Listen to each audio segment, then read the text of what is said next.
Mes décisions étaient mes décisions, mais les conséquences m'appartiennent également. Je pense qu'il est temps de rétablir les faits. » Tels furent les mots de Selena. Au début des années 1990, Selena Quintanilla était au sommet de sa carrière, aimée pour sa musique tejano et son style éblouissant.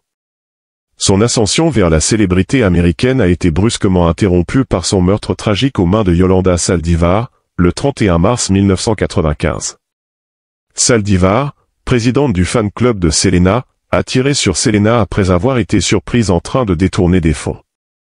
Aujourd'hui, près de 30 ans plus tard, Yolanda Saldívar brise son silence à travers une série documentaire, laissant le monde sous le choc. De quoi parle cette série et que révèle Yolanda? Rejoignez-nous pour plonger dans ces révélations stupéfiantes. Mais avant cela, revenons sur la vie de Selena, ses derniers moments et les événements qui ont conduit à sa mort prématurée. Selena Quintanilla est née le 16 avril 1971 à Lake Jackson, au Texas. Elle était la plus jeune enfant de Marcela Ofalia Quintanilla, d'origine cherokee, et d'Abraham Quintanilla Jr., un ancien musicien d'origine mexicano-américaine. Notamment, l'obstétricien gynécologue lors de sa naissance était Ron Paul, qui est plus tard devenu membre de la Chambre des représentants. Selena a été élevée en tant que témoin de Jéhovah. Abraham Quintanilla Jr. a reconnu le talent musical de Selena alors qu'elle n'avait que 6 ans. Il a déclaré au magazine People que son sens du rythme et de la justesse était parfait dès le départ. En 1980, il a ouvert un restaurant Tex-Mex appelé Papagayo à Lake Jackson, où Selena et ses frères et sœurs, Abraham à la basse et Suzette à la batterie, se produisaient souvent. Cependant, le restaurant a fermé l'année suivante en raison d'une récession causée par la crise pétrolière des années 1980. La famille a fait faillite et a été expulsée de leur maison.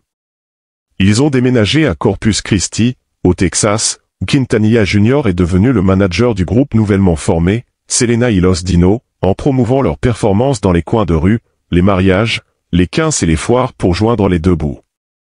À mesure que la carrière de chanteuse de Selena décollait, son emploi du temps chargé de performances et de voyages commençait à interférer avec son éducation. Son père a décidé de la retirer de l'école alors qu'elle était en 8e année. Une de ses enseignantes, Marilyn Greer, a désapprouvé cette décision et a menacé de signaler Quintanilla Jr. au Conseil de l'éducation du Texas, estimant que les conditions auxquelles Selena était exposée étaient inappropriées pour son âge. Quintanilla Jr. a rejeté les préoccupations de Greer en lui disant de s'occuper de ses affaires. D'autres enseignants s'inquiétaient également du bien-être de Selena, remarquant combien elle paraissait souvent fatiguée à l'école. Malgré ces défis, Selena a obtenu un diplôme de fin d'études secondaires de l'American School of Correspondence de Chicago à l'âge de 17 ans et a été acceptée à l'Université d'État de Louisiane. Elle s'est finalement inscrite à l'Université de Pacific Western, où elle a suivi des cours de gestion des affaires. Quintanilla Jr. a réaménagé un vieux bus, le nommant Big Bertha, que la famille a utilisé comme bus de tournée dans les premières années. La famille a souvent lutté financièrement, chantant parfois pour se nourrir et ayant à peine de quoi acheter de l'essence. En 1984, Selena a enregistré son premier LP, Selena y Los Dino, pour Freddie Records.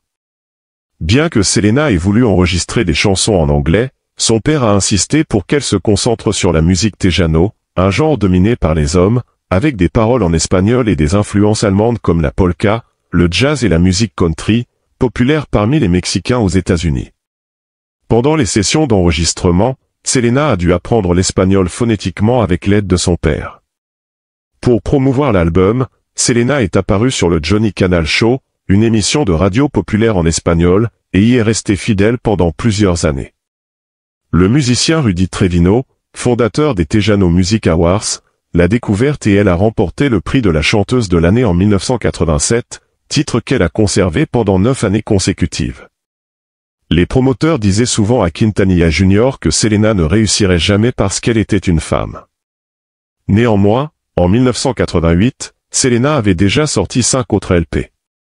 Dans les mémoires de son mari, Chris Perez, To Selena, With Love, publié en 2012, il écrit que loin d'être rejetée, Selena était aimée pour tout ce qu'elle représentait, y compris ses cheveux noirs, ses yeux marrons et sa silhouette voluptueuse. En 1994, Selena a atteint un jalon majeur avec son album live Selena Live, remportant le Grammy Award du meilleur album mexicano-américain lors de la 36e cérémonie des Grammy Awards. Elle avait seulement 23 ans et vivait son rêve. Mais tragiquement, ce rêve a été interrompu brutalement. Alors, comment Selena a-t-elle été tuée et que révèle Yolanda Saldívar? Continuez à regarder pour le découvrir.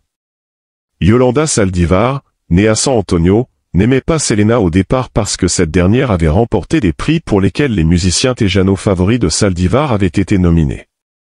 Cependant, au milieu de l'année 1991, tout a changé lorsque Saldívar a assisté à l'un des concerts de Selena avec sa nièce.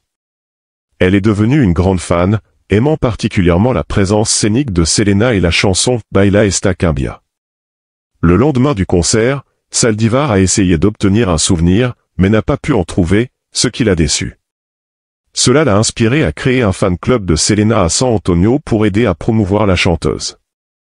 Saldívar a contacté plusieurs fois le père de Selena, Abraham Quintanilla, jusqu'à ce qu'il accepte enfin de la rencontrer.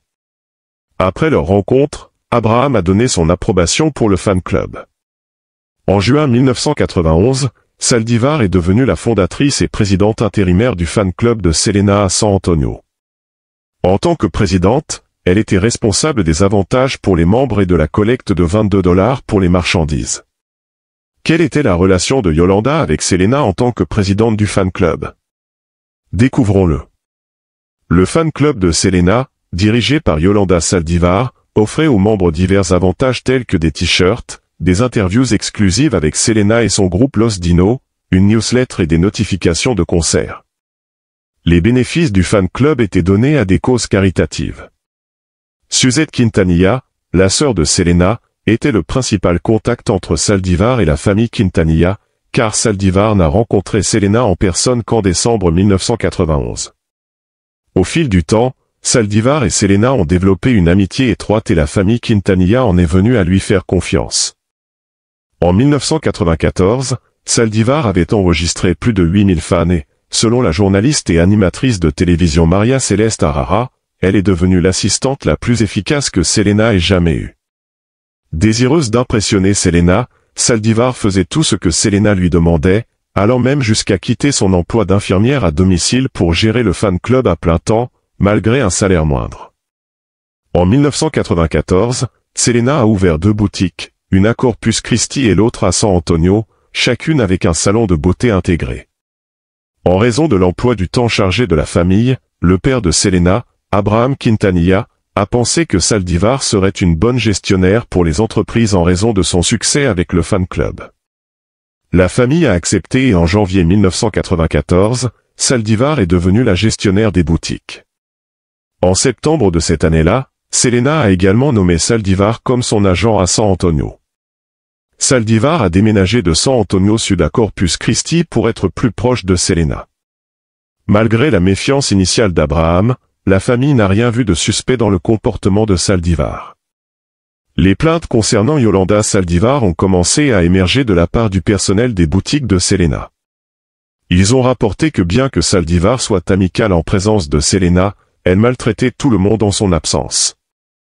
En décembre 1994, les boutiques étaient en difficulté financière, incapables de payer leurs factures. Le personnel était passé de 38 à 14 employés, principalement parce que Saldívar avait licencié ceux qu'elle n'aimait pas. Les employés restants ont partagé leurs préoccupations avec Selena, mais elle ne pouvait pas croire que son ami lui ferait du mal ou nuirait à son entreprise. Ils ont décrit Saldívar comme hypocrite et instable, ce qui les a poussés à s'adresser à Abraham, le père de Selena, avec leurs préoccupations. Abraham a averti Selena que Saldívar pourrait être dangereuse, mais Selena a rejeté ses inquiétudes, les attribuant à sa méfiance générale envers les gens. En janvier 1995, la cousine de Selena, Deborah Ramirez, a été embauchée pour aider à étendre les affaires de la boutique au Mexique. Cependant, Ramirez a démissionné en moins d'une semaine en raison de problèmes avec le personnel qui ne rapportait pas correctement les ventes et des reçus manquants pour plusieurs articles de la boutique. Lorsqu'elle a soulevé ses préoccupations, Saldívar l'a écartée en insistant sur le fait que ce n'était pas son problème et lui a dit de s'occuper de ses propres affaires. Yolanda Saldívar recevait beaucoup d'attention affectueuse de la part de Selena, ce à quoi elle n'était pas habituée. Sa chambre était décorée de posters de Selena, de bougies allumées et d'une collection de vidéos de Selena qu'elle montrait souvent aux visiteurs. Lors d'une interview en 1995 avec le Dallas Morning News, les journalistes ont décrit la dévotion de Saldivar pour Selena comme presque obsessionnelle. À Selena etc., elle exprimait un désir d'être comme Selena et parlait souvent de ses ambitions aux employés.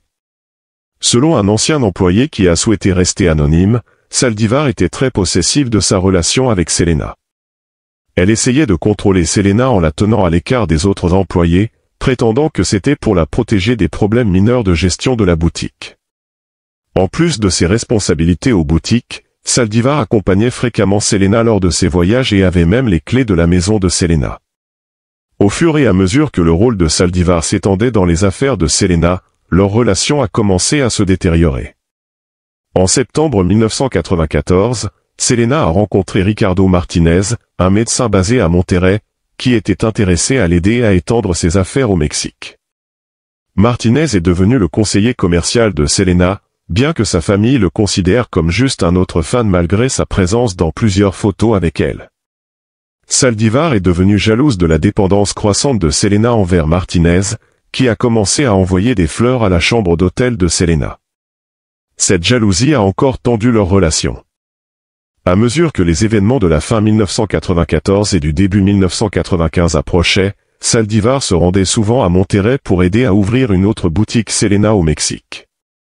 Lors de ses visites à l'usine là-bas, elle intimidait les couturières, leur demandant de prendre son parti ou de partir.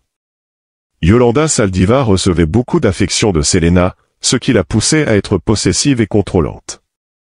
En même temps, Selena appréciait la dévotion de Saldivar, mais ne réalisait pas les tensions croissantes et le comportement destructeur de cette dernière.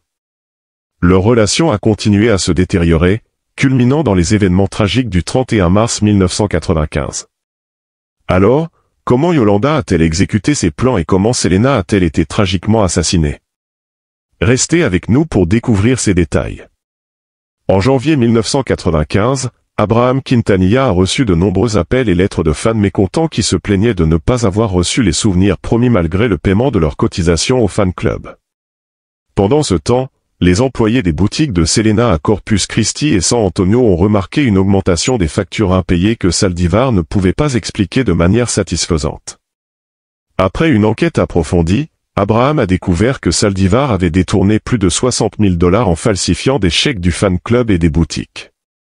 Le frère de Saldivar, Armando, a contacté Martin Gomez en l'accusant faussement de voler de l'argent au fan club. Gomez a transmis cette information à l'un des oncles de Selena, qui en a ensuite informé Abraham. Bien qu'Armando ait initialement semblé en colère contre Saldivar, il s'est ensuite senti coupable d'avoir lancé la rumeur, mais a refusé d'expliquer publiquement ses raisons. Lorsqu'il a été interviewé sur le programme de nouvelles espagnoles, Primer Impacto, ses déclarations étaient confuses et illogiques. Le 9 mars 1995, Abraham a convoqué une réunion avec Selena et Suzette Acu Productions pour confronter Saldivar à propos du détournement de fonds. Il a présenté des preuves claires des fonds manquants, mais Saldivar est resté silencieuse et n'a ni nié ni expliqué. Abraham se souvenait de son comportement oscillant entre des crises émotionnelles et le calme. Lorsqu'on lui a demandé pourquoi les fans n'avaient pas reçu leurs articles, Saldivar a affirmé que les fans essayaient d'obtenir des articles sans payer.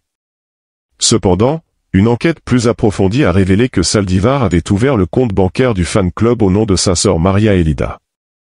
Après cette réunion tendue, Saldivar est parti brusquement et Abraham lui a interdit de contacter Selena. Cependant, Selena était hésitante à couper les liens complètement, croyant que Saldivar était encore crucial pour le succès de sa ligne de vêtements au Mexique et pour la gestion des relevés bancaires et des documents financiers à des fins fiscales.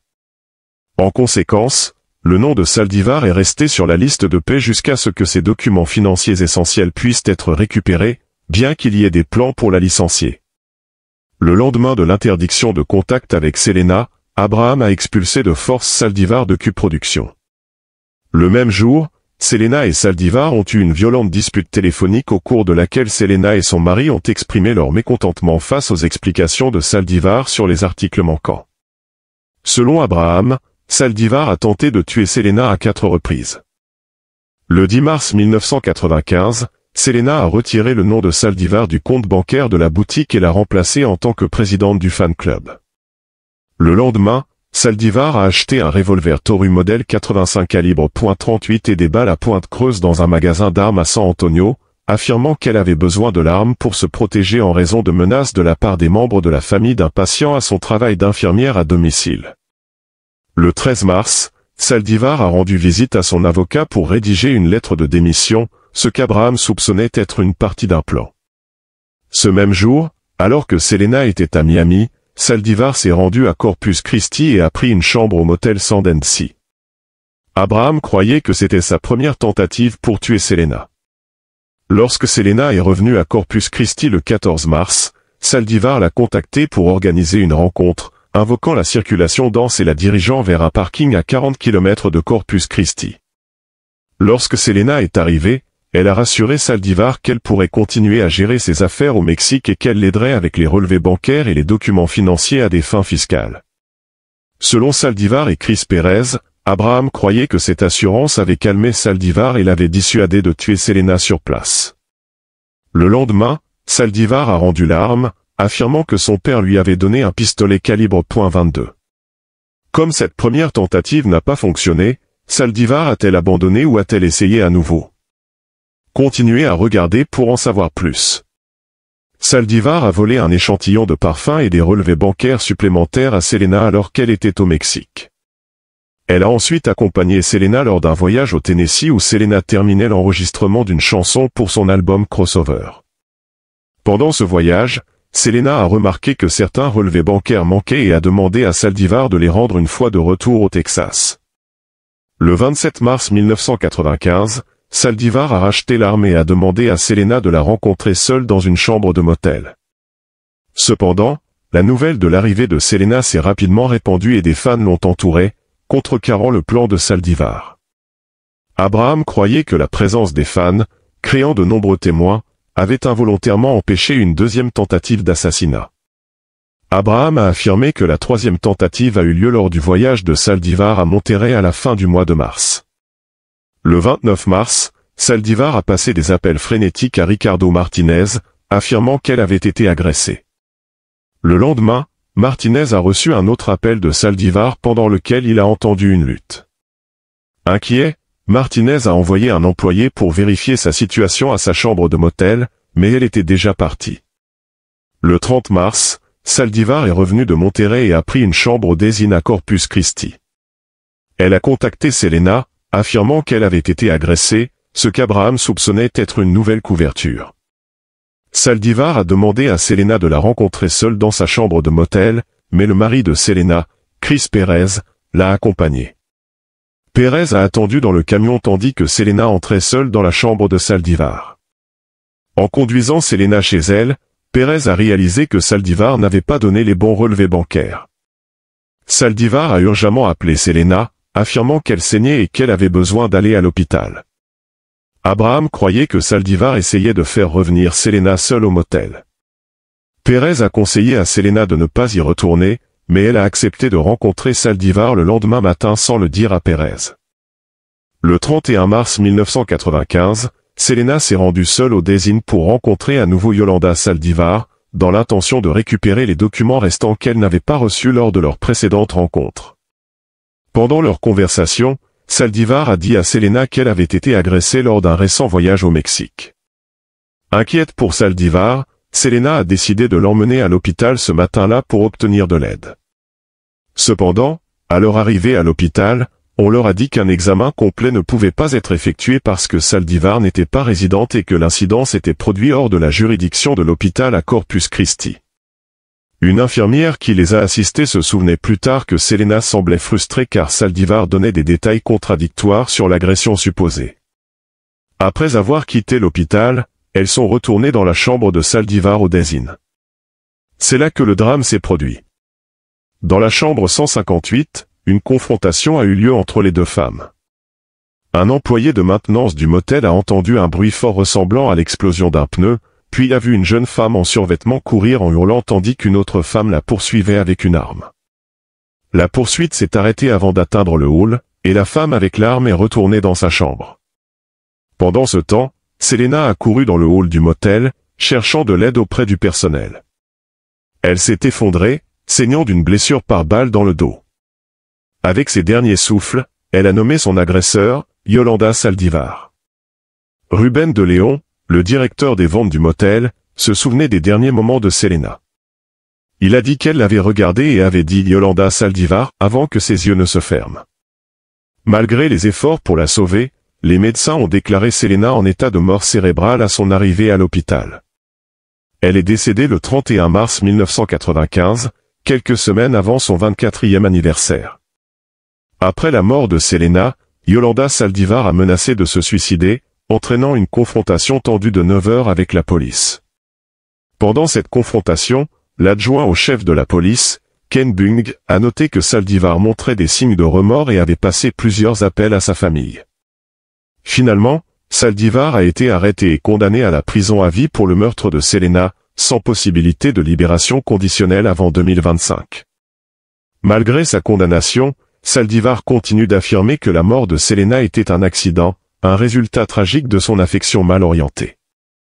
Avant sa mort tragique, Selena Quintanilla Pérez, à seulement 23 ans, avait déjà construit une valeur nette impressionnante d'environ 5 millions de dollars, ajustée pour l'inflation. Cet accomplissement remarquable en si peu de temps met en lumière sa popularité incroyable et son succès commercial. Malgré sa disparition prématurée, l'héritage de Selena continue de briller dans l'industrie musicale, où elle est connue comme la reine de la musique tejano. Son influence s'étendait au-delà de la musique, faisant des avancées significatives dans les domaines des cosmétiques et de la mode, et son impact sur la culture populaire reste fort à travers les générations. L'attrait crossover de Selena lui a permis d'attirer des fans de la musique latine et de la pop grand public, contribuant à son immense succès commercial. Elle est devenue l'une des artistes les mieux payées des années 1990, malgré son jeune âge et son travail dans le genre de la musique tejano. Ses albums et singles se vendaient incroyablement bien, égalant le succès de nombreuses stars de la pop grand public. Son troisième album studio, Entre mi mundo, s'est vendu à plus de 2 millions d'exemplaires dans le monde, et son album crossover Amor Prohibido s'est vendu à plus d'1 million d'exemplaires. En plus de ses ventes de disques, les tournées et les performances en direct de Selena étaient très réussies, avec des fans impatients de la voir sur scène. Ses concerts étaient des événements majeurs, et sa présence sur scène était électrisante. Elle gagnait également de l'argent grâce à des contrats de sponsoring et de publicité, ce qui contribuait à augmenter ses revenus. Selena était une pionnière dans le merchandising de célébrités, lançant une ligne de cosmétiques réussie qui a ouvert la voie à d'autres célébrités pour créer leur propre ligne de produits. Le meurtre tragique de Selena en 1995 a été une perte profonde pour le monde de la musique. Connue comme la reine de la musique tejano, Selena était une pionnière, étant l'une des premières artistes hispanophones à connaître un succès grand public, ouvrant la voie à de futurs musiciens latinos. Malgré les circonstances déchirantes entourant sa mort, l'héritage de Selena perdure et son influence reste forte. La musique de Selena continue d'être aimée par des fans du monde entier. Son dernier album, Dreamin' of You, est sorti à titre posthume quelques mois après sa mort et a débuté au numéro 1 du classement Billboard 200. Cet album a prouvé que l'attrait et le talent de Selena atteignaient des audiences bien au-delà de la scène musicale tejano. Keith Thomas, un producteur qui a travaillé avec Selena peu avant sa mort prématurée, a réfléchi à son potentiel dans une interview avec USA Today. Il a déclaré, « Elle était destinée à devenir une icône. Je crois vraiment, comme beaucoup d'autres, que si elle avait vécu, elle serait devenue une superstar mondiale. » Ce sentiment met en lumière la croyance que la carrière de Selena commençait à peine à atteindre son plein potentiel. L'impact de Selena sur la culture pop se fait encore sentir aujourd'hui. Son succès en tant qu'artiste latine a ouvert des portes pour d'autres dans l'industrie musicale. Jennifer Lopez, qui a joué Selena dans le film biographique acclamé de 1997, Selena, a parlé de l'importance de ce rôle dans sa vie. Lopez a déclaré, « Jouer Selena a été une expérience qui a changé ma vie. Cela m'a permis d'explorer sa vie, sa famille et sa culture. La représenter a non seulement ouvert des portes dans ma carrière d'actrice, mais m'a également inspiré à poursuivre ma propre carrière musicale. » L'expérience de Lopez montre à quel point l'histoire et la musique de Selena ont profondément affecté ceux qui la connaissaient et l'étudiaient. L'héritage musical de Selena continue d'inspirer de nouveaux artistes. En 2017, plus de 2 décennies après sa mort, elle a été honorée d'une étoile sur le Walk of Fame d'Hollywood, reconnaissant ses contributions significatives à la musique et à la culture. Cet honneur reflète comment l'influence de Selena a persisté longtemps après son décès. Ces dernières années, Netflix a annoncé une nouvelle série prévue pour 2020 qui explore la vie et la carrière de Selena jusqu'à sa mort tragique. La bande-annonce de la série montre l'actrice Christian Serrato portant la combinaison violette emblématique de Selena de sa dernière performance télévisée, célébrant l'image durable de la carrière de Selena. Les fans de Selena chérissent les souvenirs de ses puissantes performances sur scène, tandis que ses proches, comme son mari Chris Perez, continuent de réfléchir à sa présence durable dans leur vie. Perez a partagé, « Parfois, je tombe sur des photos de fans et j'ai l'impression que c'était il y a une éternité, mais je suis toujours reconnaissant pour les moments que j'ai partagés avec elle, le groupe et surtout les fans. » Ces mots capturent l'impact continu de la vie et de la carrière de Selena et la manière dont sa mémoire continue d'inspirer ceux qui l'ont connue. Plongeons maintenant dans ce que Yolanda Saldivar a à dire qui a laissé le monde sous le choc. À 63 ans, près de 3 décennies après la mort tragique de Selena Quintanilla, Yolanda Saldivar se prépare à sortir une nouvelle série documentaire intitulée ***, Selena and Yolanda, Secret Between Us, ***. Cette annonce intervient alors que l'audience de libération conditionnelle de Saldivar approche, suscitant une controverse significative. La sortie de cette série documentaire a été accueillie par une forte désapprobation de la part de la famille de Selena et de ses fans dévoués, qui voient ce projet comme une tentative irrespectueuse d'exploiter la mémoire de Selena à des fins lucratives. La famille de Selena a été très vocale dans son rejet de la série documentaire. Ils ont qualifié les affirmations de Saldivar de fausses et ont exprimé leur inquiétude que ce projet soit un moyen pour Saldivar de gagner de l'argent en profitant de l'héritage de Selena. Ils estiment que la série ternit la mémoire de Selena et est davantage motivée par un désir de gain financier que par un intérêt sincère pour la vérité. De nombreux fans de Selena partagent ces sentiments et refusent de soutenir un projet qu'ils considèrent comme irrespectueux envers la mémoire de la chanteuse. Pour sa défense, Saldivar affirme que révéler ses soi-disant secrets est une question d'intérêt public. Elle soutient « Je connaissais ces secrets et je crois que les gens méritent de connaître la vérité ».